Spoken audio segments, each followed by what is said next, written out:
Dumbass! Then here you come in. Greetings and welcome to Ask That Mizzou Playboy with the Glasses.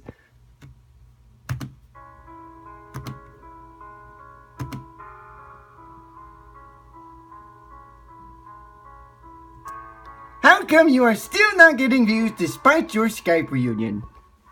That's a very good question. And the answer is because everyone assumes that I'm dead or not officially out of retirement and have not seen my videos since my layoff. I mean, come on, I had 2 people on YouTube comment saying, do the video via Skype, bring back the people who were responsible for the questions. Well, I did that and I'm still not getting views. You wanna know why? It's because you people think I'm dead or something. Well, let me tell you again. I am not dead. I am alive and well. And this message goes out to all my loyal fans. And the people responsible for asking the questions, which the names I mentioned in the prior 2 videos, but yeah, I'll mention it again. Colin Diogan, Lucas Weiss, Derek Brizendine, Spencer White, Johnny Barilla, Derek Brizendine, Zach Morning, Alex Lazenby, and especially my loyal longtime fan Bryce Schmidt. I am not retired anymore. I have been shooting episodes for the last month or so. You can ask me questions again, god damn it, please. I need questions to answer. And channelize them if you're freaking watching. Let me be on your channel, let me be on your channel, let me be on your channel. What really happened to Adam and Eve? Well, everyone should know the story of Adam and Eve, whether or not you believe in religious crap. Everybody knows that Adam and Eve touched the apple that they weren't supposed to touch because the python lured them to the apple because he has hypnotic powers just like Ka.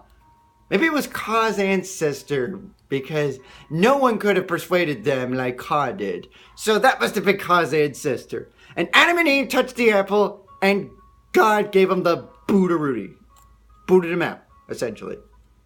But nobody knows the after story of after they got booted out. Until today. Ladies and gentlemen, I'm going to delve into the first chapter of my new patented Bible, the Holy Bible of Mizzou Playboy. Chapter 1. What the fuck really happened to Adam and Eve? They became the first couple to do it.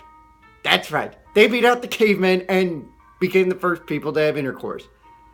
And the cavemen are really pissed now. So easy a caveman can do it. What a fucking false advertisement, Geico. I hope you're fucking happy with that damn advertisement. What does Donna see in Eric? What Donna sees in Eric is a scrawny, skinny, limpy, gimpy, dorky, geeky, any negative remark you can make about him.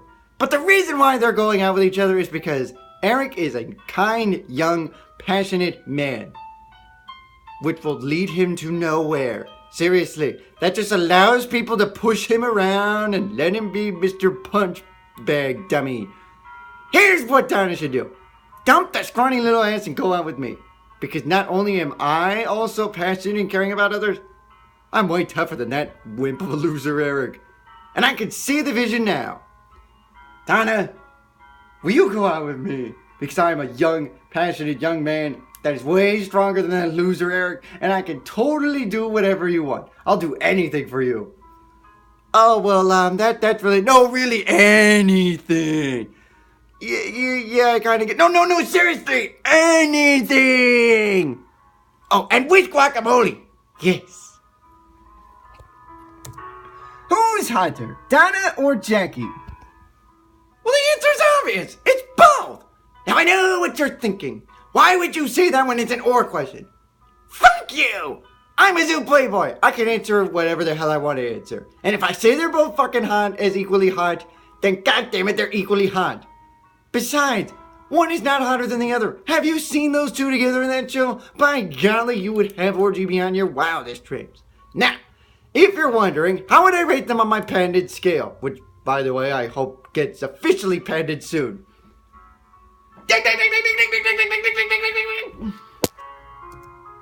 Did Red Forman really shove his foot in an ass? Well, of course he did. You just never saw it because it's a bunch of deleted scenes. Because it's a family-oriented show. Although, quite frankly, I don't know if it's really family-oriented when it has all that foul language. But Red Forman did really shove his foot in people's asses. And here's what happened in those deleted scenes. After they made those scenes where Red Forman threatened to shove his foot up someone's ass, they kept on rolling, and he really shoved his foot up people's asses. But then they figured, oh, well, this is too violent for the kiddies to watch, if there are kiddies to watch. So we'll just cut out the scenes and just say, hey, Red, just threaten them, but don't really do it. However, Fox and I are buddies, and I happen to have the footage of Red Forman shoving his foot up people's asses. Literally. And you probably know the drill by now. You're going to have to pay me handsomely to do or get that clip. Which right now, the count now goes up to $2 trillion. That's right. If you pay me $2 trillion within 48 hours, you'll receive the footage of Han Solo and Princess Leia getting married, the real Super Soakers, the footage of Buzz Lightyear and Jessie the Cowgirl getting married, and the footage of Red Forman shoving his foot up people's asses. Pay me $2 trillion within 48 hours, and this will all be yours. With guacamole. Yes. Seriously, do it or I'll shove my foot up your ass! If Bob and Mitch break up for good, would you go after Mitch? What kind of a rhetorical question is that? Of course I would go after Mitch, because she's a fucking damn hot cougar. Besides, I don't know what she sees in Bob. All Bob has is that buffed up body and that stupid looking fro. Typical 70s bullshit. Guess she's not the brightest of cougars. But of course I would. What kind of a sick, twisted question is that? It's so obvious. Remember who you're talking to. I can pick and choose as I please. And if I say I want to go after Mitch, then goddammit I will go after Mitch. Now, seeing as how they're currently together again, here's how I would break them up. I would set Bob up to take the fall for something very, very bad that he would never do. Mitch will be like, bitch ass, I'm gonna break up with you.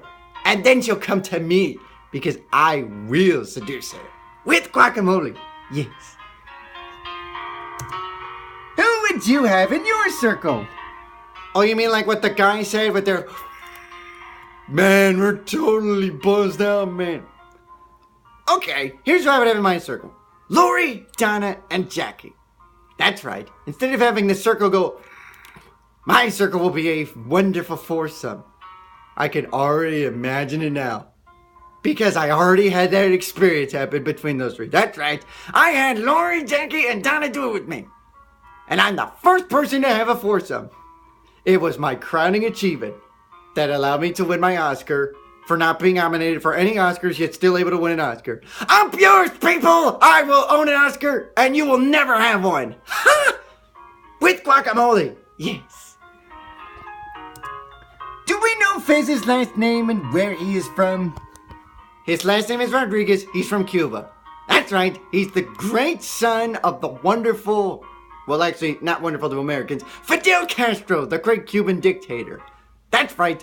When he went bye-bye and we kicked his sorry ass, Fez took over and secretly migrated to the U.S. so that way he can try and figure out our plans. Once he figures it out, he would head down to Cuba and then he would take over the world.